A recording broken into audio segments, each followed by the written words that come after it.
তুমি হাসতেছো কেন? মনে হচ্ছে তুমি সদ্য নবজাত শিশু, কিছুই বুঝো না। না কাকা, এখানে হাসির কিচ্ছু নেই, কারণ আজকে বাঘার পাল্লায় পড়ে গেছে। আজকের এই আয়োজনে এমন কিছু দেখাতে চলেছে যেটা দেখলে আপনারাও আমার মতন বলবেন আমি অবাক মানছি। গরিলা নাচে নায়িকার সাথে নায়ক যুদ্ধ করে সিংহের সাথে। কি বলবো, তা কিছু বলতে হবে না, চলেন আমরা ভিডিও শুরু করি। জি স্যার করব, তবে করার আগে ইন্ট্রোটা একটু দিয়ে নি। ঠিক আছে। হে হোয়াটসঅ্যাপ লোক, দিস ইজ আমার welcome back to another video. Video title আর থাম্বনেল দেখে তো বুঝে গেছেন আজকে কি হতে চলছে। যে ঠিকই ধরেছেন, আজকে বাঘাবাগিনী নিয়ে খেলা হবে। তো বেশি আজার পেছাল না পড়ে চলেন ভিডিও শুরু করি। মিউজিক। সিনেমার নাম এই দুটো মিলে এই সিনেমার নাম হয়েছে বাঘাবাগিনী। এই সিনেমাতে নায়ক অভিনয় করেছেন আমাদের ডেইনি ভাইয়া, যার এর আগেও আমি অনেক সিনেমা রিভিউ করছি। তবে এই ডেইনি ভাইয়া জঙ্গল নিয়ে সিনেমা করতে হয়তো বা বেশি ভালোবাসে। সঠিক বলেছেন। অনুমতি দিলেই বা সিনেমার কাহিনী বলি। অনুমতি দেওয়া হলো। সিনেমা শুরুতেই দেখা যায় জমিদার আসে রাজমহলে আর এসেই বলে, সন্ধান লাভের আশায় যে পানি পড়েনে খেয়েছিলে তার কোনো সুফল পেলে? এরপর তার বউ বলে না। আর তখনই রাজামশাই একটু চিন্তায় থাকে। আর তখন সেখানে হাজির হয় তার ভাই আর গিয়ে বলে, আপনি যদি অনুমতি দেন তাহলে ওই জ্যোতিষীকে মহলে নিয়ে আসতে পারি। তখন রাজা বলে বেশ, নিয়ে এসো। আর এরপরই রাজমহলে কবিরাজ চলে আসে হাত দেখতে। আর এরপরই হাতের পর ঘষা দিয়ে বলে, এবছরই আপনারা পুত্র সন্তানের পিতা মাতা হবেন। আর সেইটাই হয়। আপনি পুত্র সন্তানের পিতা হয়েছেন।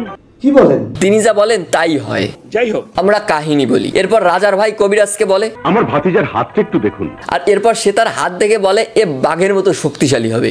বড় হলে সে একটা বাঘের চেয়েও শক্তিশালী হবে। হ্যাঁ, ওই সিংহকে হারানোর পিছনে এটাই কারণ ছিল। এরপর তার চাচা তাকে অন্য একটা জায়গায় ডেকে নিয়ে যায়। আর ডেকে নিয়ে গিয়ে বলে, আপনি চমকে আমার পানে তাকিয়েছিলেন কেন বলুন তো? এরপর তার চাচাকে বলে, আপনার ভাতিজার হাতে একদিন আপনার মৃত্যু হবে। তখন তার মাথায় কাজ করে না আর ভয় পেয়ে যায় আর প্ল্যান করে তাকে মেরে ফেলবে। ওই নবজাত শিশুকে মেরে ফেলতে হবে। আর এরপরে একদিন খাবারে বিষ মিশিয়ে দেয়। আর সেই খাবার যখন খাওয়াতে যায় তখন একটা বিড়াল আসে আর ফেলে দেয় খাবারগুলো। আর এরপর তারা আবার প্ল্যান করে সবাই মিলে বনে যাবে শিকার করার জন্য। আর সেই কথায় গিয়ে তার ভাইকে বলে, চলুন আমরা সবাই মিলে শিকারে যাই। এরপরই তারা বনে চলে যায় আর সেখানে গিয়ে তার ভাইকে মেরে ফেলে, যেটা দেখে নেয় সেনাপতি।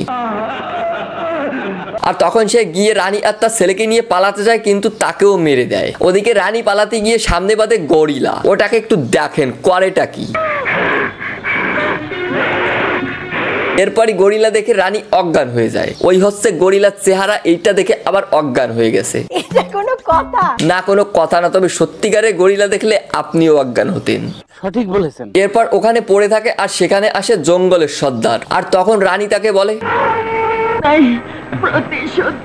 আর তারপরই রানী মারা যায়। আর এরপরই ওই বাচ্চাকে সর্দার কোলে নিয়ে বলে, একে আমি বাঘের মতো শক্তিশালী করে গড়ে তুলবো। ওদিকে সেনাপতির মা তার মেয়েকে কোলে নিয়ে বলে, পাখিনীর মতো শক্তিশালী করে গড়ে তুলবো। হ্যাঁ ধরছেন ঠিকই, নারা দুজনই সেই বাঘাবাগিনী। পাখিনী। আর এরপরই তারা বড় হয়ে যায় আর ডেনি ভাই মুখ দিয়ে বাঘের গর্জন করতে থাকে।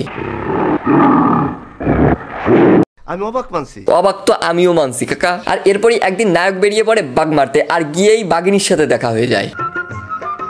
আর দেখেই প্রেমে পড়ে যায়। আর তখনই একটা গান শুরু হয়। নায়ক লজ্জায় নাচতে পারে না, তাই গরিলাকে দিয়ে নাচায়। আর এরপর একদিন গরিলাকে দিয়ে ফুল পাঠায় বাঘিনীর কাছে। বলেন কি?